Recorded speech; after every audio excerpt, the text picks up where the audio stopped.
Johnny Tapia putting his undefeated record and title on the line against Ivan Alvarez. Hi, everybody. I'm Dave Bontempo along with Tony Page. You get a look at the crowd filing in. Let's get the introductions from Michael Buffer. And now, ladies and gentlemen, Top Rank Incorporated, along with your undisputed, undefeated King of Beers, Budweiser. This Bud's for you. Along with Caesar's Palace, present 12 rounds of boxing for the WBO Junior Bantamweight Championship of the World. This bout is sanctioned by the Nevada State Athletic Commission, along with the World Boxing Organization. WBO President at ringside, Francisco Barcasel. WBO supervisor in attendance is Wilfredo Salinas. The three judges scoring this bout on a 10-point must system will be Chuck Jampa, Jerry Roth, and Nelson Vasquez. And when the bell rings, the man in charge of the action, your referee, Richard Steele. And now, ladies and gentlemen, introducing first, fighting out of the blue corner, wearing blue, red, and yellow and weighing in at 114 pounds. He comes to us from Monteria, Colombia, with a professional record of 12 victories against 2 defeats with 6 KOs. He is ranked number 8 in the world by the WBO. Introducing the challenger, Ivan Alvarez.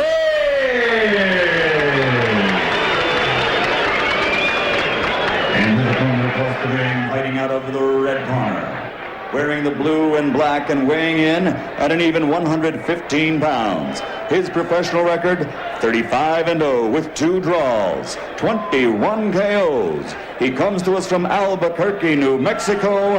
Ladies and gentlemen, presenting the undefeated WBO Junior Bantamweight Champion of the World, the baby-faced assassin, Johnny Tapia. So Johnny Tapia and Ivan Alvarez will get final instructions here from referee Richard Steele. Okay, I spoke to both fighters in the dressing room. Across here again, obey my commands at all times. Shake hands, good luck. Ready to go, Johnny Tapia with that glittering record, and you get to look at Las Vegas. Beautiful, scenic look at the mountains. And then we come into here. Ivan Alvarez, maybe looking for a little divine intervention, puts the gloves up to the sky. And not against the baby-faced assassin. And Tapia is all action. I don't think he takes a break during the rounds. After the rounds, doesn't matter. He's always throwing punches. Johnny Tapia adjusting to new locations, of course, from Albuquerque, New Mexico, where he had done the majority of his career and really had quite a relationship going with the fans there. Big rivalry, of course, with Danny Romero. Then moved down to the West Coast and changed just about everything in his life. And, of course, he's overcome drug problems, all types of things, but he really has gotten it together. After all he's been through, or been through outside of the ring, inside the ring is a walk in the park for him. All he has to do is work that jab, come in, throw punches, and Tapia tends to win those fights. Johnny Tapia, a good height and reach advantage, and is the consummate boxer. Now you look at the weight class, and a guy of that height in this division really standing tall. It's like Thomas Hearns when he was a welterweight. He was so much bigger than everyone. Tapia, he has the reach, he has the height, he also has power on his side, and he can be a very determined fighter when he's just on a roll, on his game plan, can be very aggressive. And Tapia, very animated. One of the more emotional fighters you're likely to see in there. He plays upon that emotion, he draws from it, and it propels his performance. Alvarez kind of winging his shots right now. He's hoping that Tapia will walk into his punches, but he's not setting himself as he gets caught with a short left hook by Tapia. Alvarez hasn't been at this caliber of opposition. Also, his knockout record doesn't scare Tapia. But at some point, when you're the number 8 contender, you have to move up, and here's a chance for him. He is seeing right away the caliber of Tapia. He eats a couple of big left hooks. You said it, Dave. When you get an opportunity to fight for the title, when you crack the top 10, you don't say, well, I don't think I'm ready, because then you'll fall off the face of the planet. You go for your opportunity when the shot arises, because you may not get another one. And if you're number 8 and try to wait till you're number 1, then wait for the politics.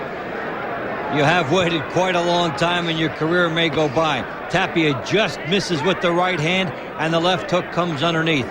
For Johnny Tapia, a typically controlled round.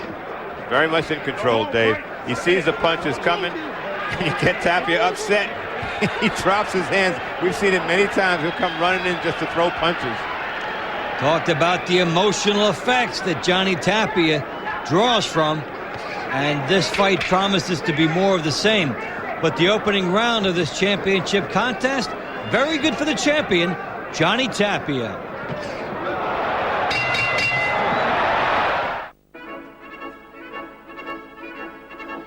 Watch ESPN for the Argentine Open Polo Championship. 48.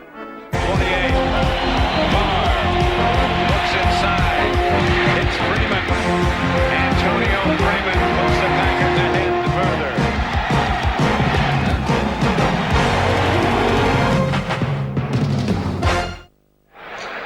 We get ready to start round 2. Johnny Tapia, Ivan Alvarez. And they had quite a celebrated exchange after round 1, so we'll see if that carries over. Some good punches thrown after the bell. And don't forget, after this WBO battle, Julio Cesar Chavez and Oscar De La Hoya right after that. Certainly a bout you won't want to miss. De La Hoya going against his boyhood idol. Here, Johnny Tapia so far has looked like the man against the boy. He's coming forward. His punches are crisper and sharper and straighter. Alvarez loops his punches a little bit, especially the right hand, which is not good. Got to tighten it up a little bit. He's kind of fighting from a backwards position because Tapia's coming forward. He's trying to set himself to throw punches, but Tapia just slowly creeps forward, throws that left jab, tries to follow it with the right. Sharp jab by Johnny Tapia. Good balance. Really utilizing that height, and you see up close the height and reach advantage Johnny Tapia enjoys. Just misses with the right hand. You said it, Dave. Good footwork in spite of those ugly socks. Obviously, he doesn't have an undefeated fashion designer. Not at all.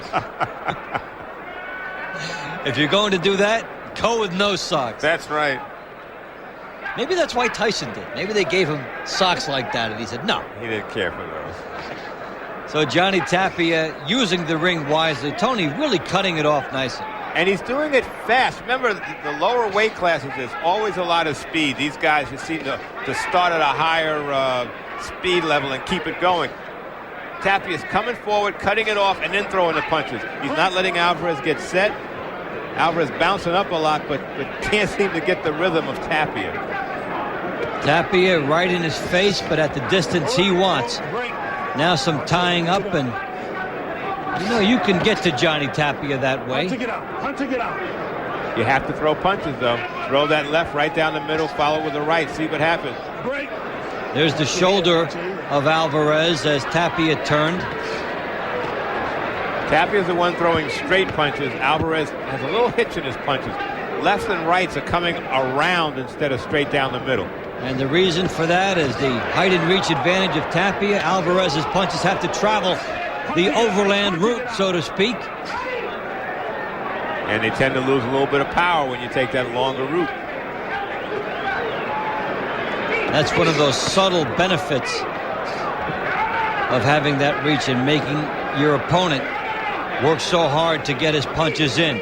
End of round 2. Again, more control by Johnny Tapia against Ivan Alvarez. Johnny Tapia looking over at Alvarez, now laughing. Anything but calm over there, and of course straight ahead after that, there's Oscar De La Hoya, ready to go after Julio Cesar Chavez, his boyhood idol.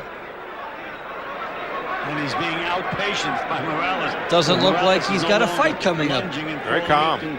It's like a social outing coming up. Left hook to the body, jab, right hand, left hook to the head.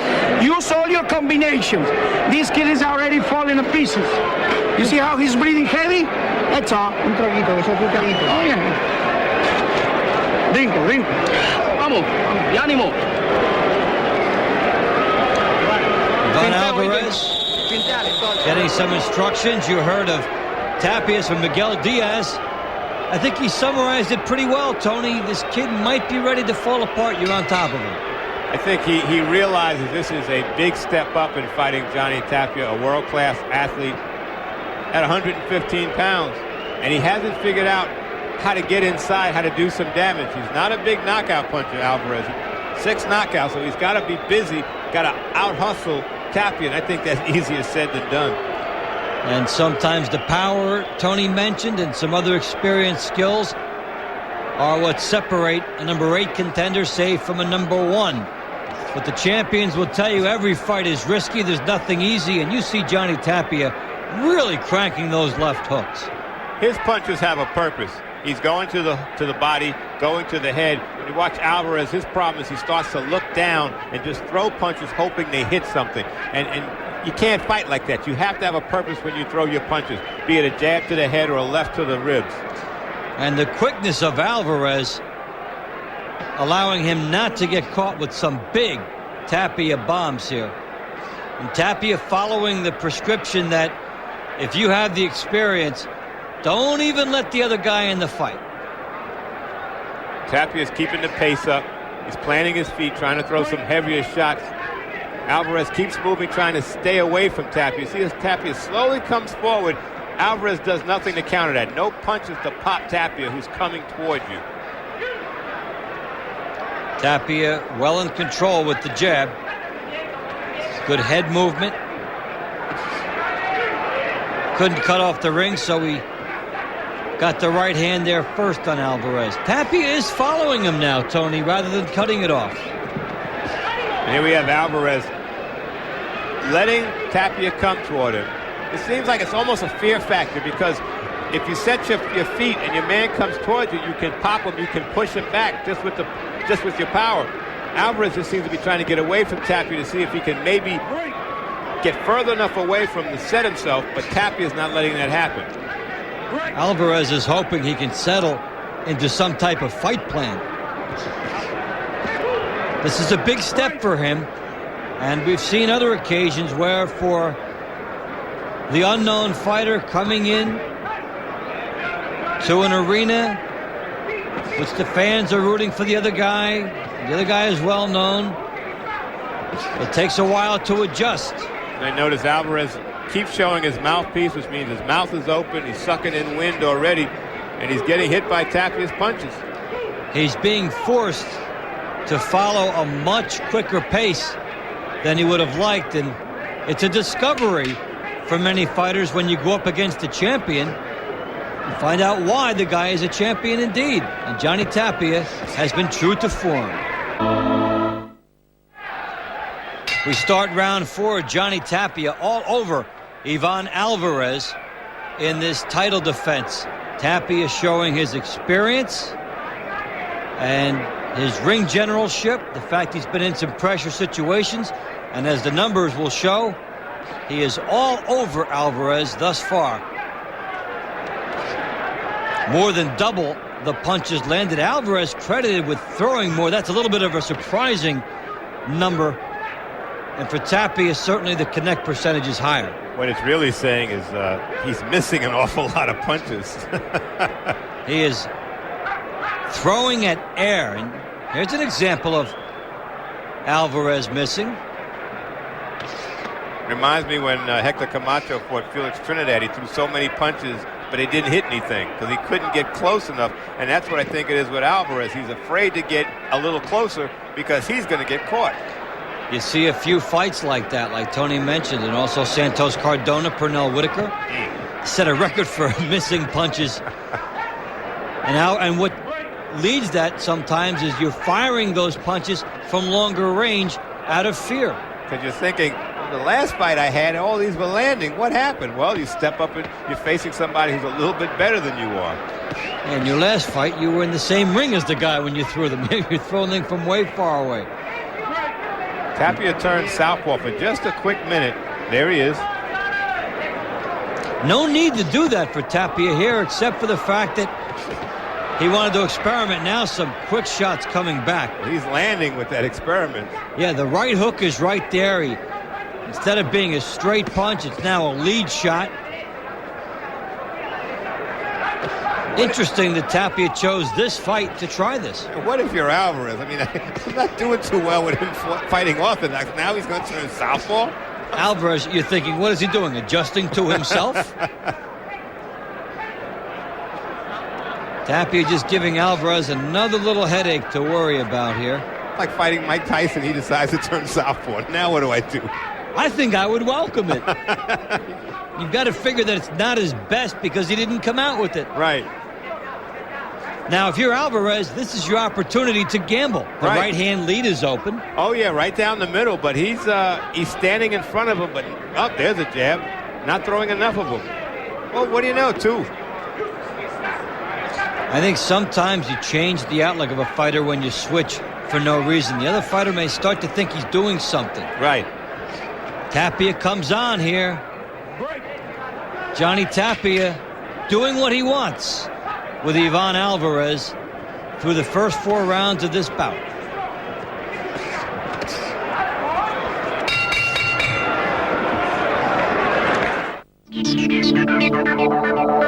And fear is something that is very difficult, but a champion that concentrates and focuses on his opponent can do it. Lo puede hacer.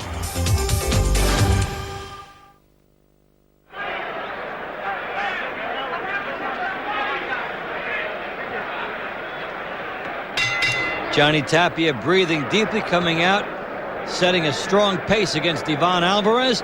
Dave Bontempo and Tony Page, glad you've joined us for Tapia and Alvarez. Tapia's WBO title on the line, and he's fighting Tony like somebody who's going to keep it.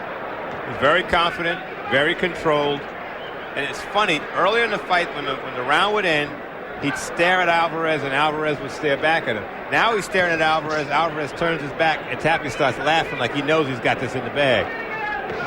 The psychological warfare that goes on, and fighters can play a lot off of that. Tapia with a nice turn there, showing some speed. He is really quite a boxer. If I'm Alvarez, nothing's worked. Let me gamble now. Maybe I get lucky. I'm not a big puncher, but maybe you catch him just right. You got to throw punches, though. First, you have to figure a way to get near Tapia.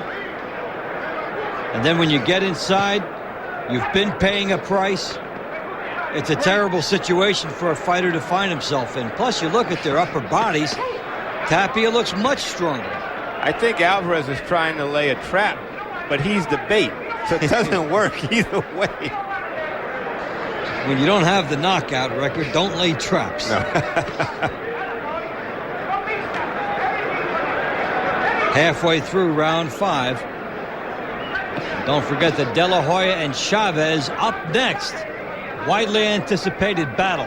That's going to be a good one.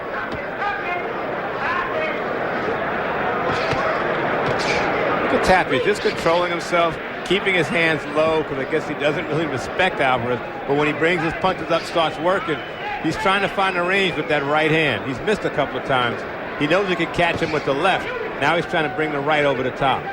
Watch what happens when Tapia misses with his right hand. He immediately sets himself because Alvarez does not make him pay. No.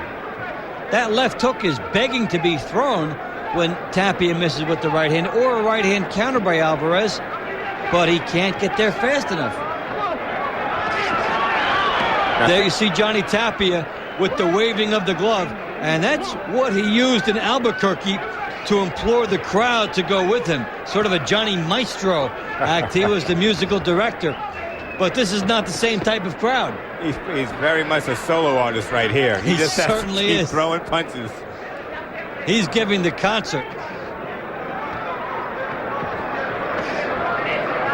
Alvarez just trying to stay away from him at this point. Tapia dabbles with southpaw again just to show it, and puts another impressive round into the bank.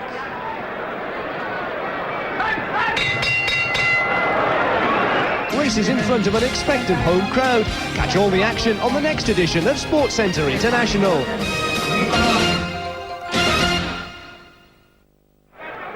Tapia tries to get the crowd going, but the only person he gets interested is Alvarez. At least Alvarez was ready on cue. That was Johnny Tapia's version of the wave.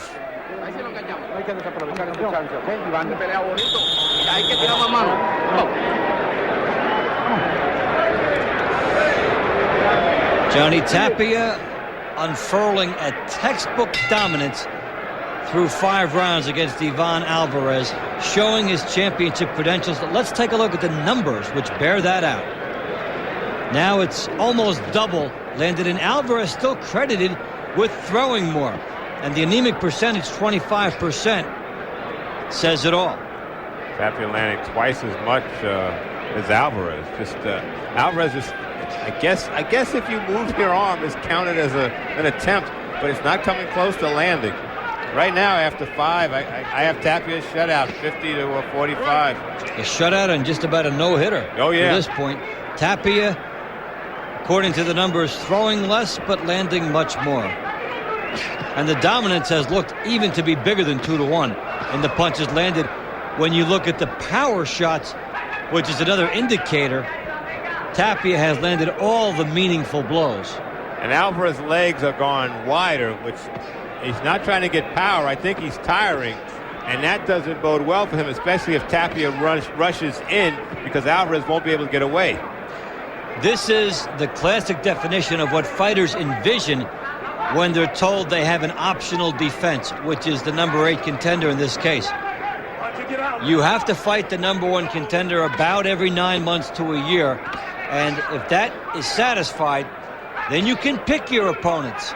And fighters like to pick opponents who they think will be easy. It rarely works out quite that way, but in this case for Tapia, he did pick the right guy. He's getting a good workout. I mean, I'm sure there's somebody he could have picked that he could have stopped in about 30 seconds, but you want to get some kind of work to stay sharp, and Alvarez is making Tapia work. He has to track him down. Alvarez is a little elusive, but when he stops bouncing around, he doesn't have enough snap on his punches to keep Tapia away from him. So it makes Tapia come forward, keep throwing his punches, and he works on what he wants to. As we saw him earlier, he went southpaw when there was no need. Alvarez has some schooling, but cannot go up another level here against a guy that's just throwing too much at him. Like, there's the right hand by Tapia to the body, and Alvarez hasn't thrown anything nearly that hard. No. Tapia just very workmanlike, doing what he's supposed to do, coming forward, not really winging his punches, straight punches to the head, not many body punches. Alvarez throwing punches again, but not hitting the target.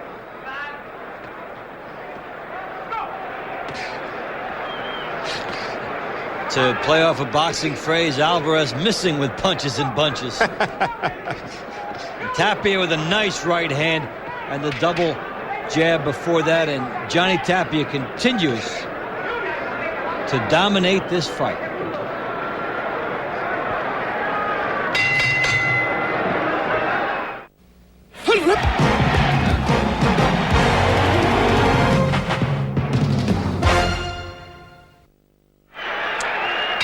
The look at Las Vegas as darkness begins to descend in the desert. Round 7. Johnny Tapia, Ivan Alvarez.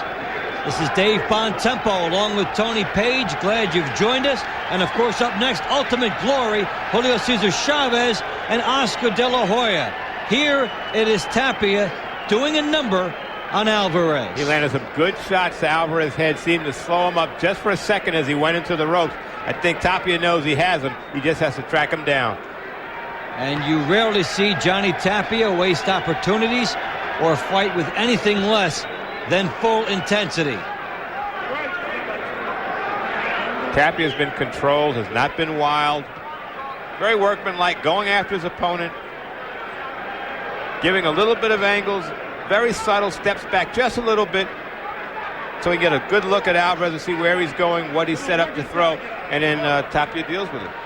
Tapia won his title back in 1994, an emotional, crowd-stirring knockout to win it in front of his Albuquerque hometown crowd. One of the crowning nights in his career. And since then, he came west and has just continued to defend his title. Doesn't have the big crowd behind him in Las Vegas, but he's just doing his job. There were some people that thought he might be missing something important by not having that crowd with him. And I think what's happened in these fights, Tony, is he's become less of a slugger and more of a boxer without the crowd there imploring him on. It helps your career if you can fight and win on the road, just like in any team sport. It's easy to have 20,000 fans cheering for you. Here, no one's really cheering, no one's really booing, so he's in a vacuum, but he's doing his job. He hasn't strayed away from his game plan. And he appears to be more of a technician in these last few fights, and he is certainly surgically taking Alvarez apart here. Hasn't made any true mistakes in this fight, and Alvarez has very little to play off of. Good left hook by Tapia. He stunned Alvarez, and now he clinches. Alvarez came in and he tasted Tapia's power, shook his head, which means, yes, it hurt. Right. Final half minute, we'll see if Tapia follows up on what he just scored with. Right to the body by Tapia. Seems to be lining Alvarez up, but Alvarez scoots away. Tapia just missed with a wild left hook, uncharacteristically wild for Johnny Tapia. But round 7, another good one for the champion.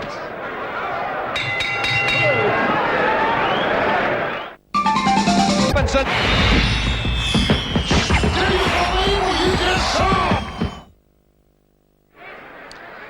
Johnny Tapia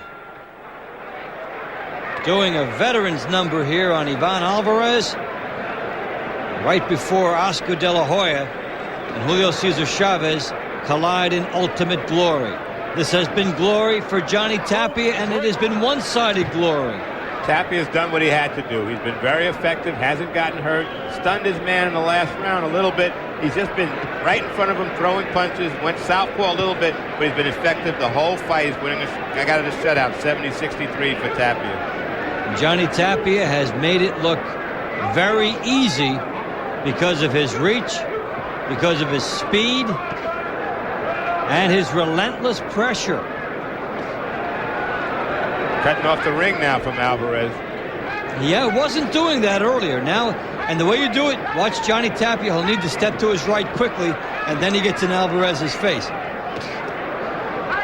You need to stop the fighter from where he's going to cut it off. Tapia coming forward, not moving his head because his opponent's not throwing anything. Nice Good right hand by Tapia. Alvarez is hurt. He's turning his back and down he goes. A big right by Johnny Tapia. Alvarez is up. He was nailed with that shot. Up early enough, but what a bomb by Johnny Tapia, who does not wait for referee Richard Steele, but he scares the corner. I think the corner had enough. They don't want to see anymore. They were scared by Johnny Tapia coming over ready to do a job on their man again. Well, they know what kind of finisher Tapia is when he has you hurt, and I think the corner did the right thing. You don't want to let the young kid get hurt. Alvarez was hurt by the bomb. It ends in round 8. Johnny Tapia wins. Don't forget, coming up straight ahead, Julio Cesar Chavez, Oscar De La Hoya, Ultimate Glory.